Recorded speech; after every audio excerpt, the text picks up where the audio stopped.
भारतीय जयशंकर उन्होंने गुज़िश्ता दिनों एक बयान दिया जिसमें उन्होंने कहा कि हमने पाकिस्तानी हुकूमत को आगाह किया था कि हम दहशतगर्दों के ठिकानों को निशाना बनाने लगे हैं और हमारा मकसद मिलिट्री को निशाना बनाना नहीं है।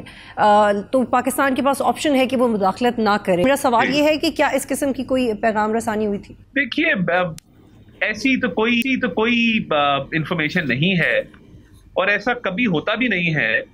तो ये अब अपनी एम्बैरेसमेंट में अपनी हार को छुपाने के लिए तरह तरह की थ्योरीज लेके आ रहे हैं। तो देखिए, हमारी तो इंटेलिजेंस बड़ी मजबूत थी। आपको याद होगा कि मैंने रात गए एक प्रेस कॉन्फ्रेंस की और मैंने कहा कि जी ये हमले का इरादा रखते हैं। तो देखिए, हमारा तो अल्हम्दुलिल्लाह हम तो बड़े अलर्ट थे। तो ये तो बिल्कुल मैं समझता हूँ कि एक इन्होंने मजाक बना लिया है और ये तरह तरह की थ्योरीज लेके आ रहे हैं। ऐसी कोई बात मेरे तो नॉलेज में नहीं है और ऐसा होता भी नहीं होता। तो ये इनकी डोमेस्टिक ऑडियंस ही इनको इस बयान पे पड़ गई है और उन्होंने दुर्गत बनानी कर दी है।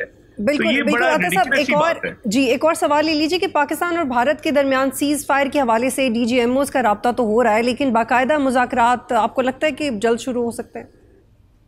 देखिए, अभी DGMOs का एक राउंड चल रहा है और देखिए, मैं एक और बात आपको बताना चाहता हूँ कि पाकिस्तान के जिन ममालिक ने साथ दिया, पाकिस्तान ने बड़ा उनका शुक्रिया भी अदा किया। देखिए, प्राइम मिनिस्टर ने अपनी स्पीच में बारहा US प्रेसिडेंट डोनाल्ड ट्रंप का शुक्रिया अदा किया। और US प्रेसिडेंट डोनाल्ड ट्रंप की जो जज्बात है पाकिस्तान के बारे में आप रोज देख रही हैं कि वो मीडिया पे आ रहे हैं। चीन का खुसूसी शुक्रिया अदा किया कि वो पाकिस्तान के साथ खड़ा रहता है हर मुश्किल वक्त में। इसी तरह प्राइम मिनिस्टर ने सऊदी अरेबिया का, UAE का, कतर का, तुर्किया का, आजरबाईजान का, ईरान का, तमाम दोस्त ममालिक का बहुत शुक्रिया अदा किया है कि उन्होंने इसमें किरदार अदा किया। और मैं समझता हूँ कि ये बहुत ही एक डिप्लोमेटिक सक्सेस भी थी पाकिस्तान की कि झूठा बयानिया जो भारत का था, दुनिया ने उस पर कान नहीं धरे। भारत की एक्सपेक्टेशन ये थी कि हम पाकिस्तान को टेररिज्म का मुर्दे इल्जाम ठहराएंगे और पूरी दुनिया जो हमारे साथ खड़ी हो जाएगी। मगर क्योंकि वो पहलगाम की कोई एविडेंस नहीं दे सके और पाकिस्तान के खिलाफ उन्होंने झूठा प्रोपेगेंडा किया, तो पूरी दुनिया ने अल्हम्दुलिल्लाह पाकिस्तान का साथ दिया।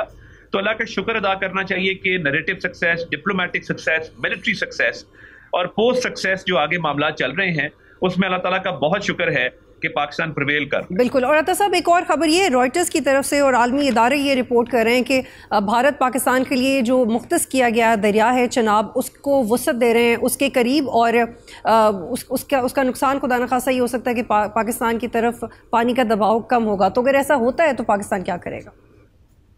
देखिए, इंडिया की कैपेसिटी नहीं है पानी के हवाले से कोई भी मेजर लेने की।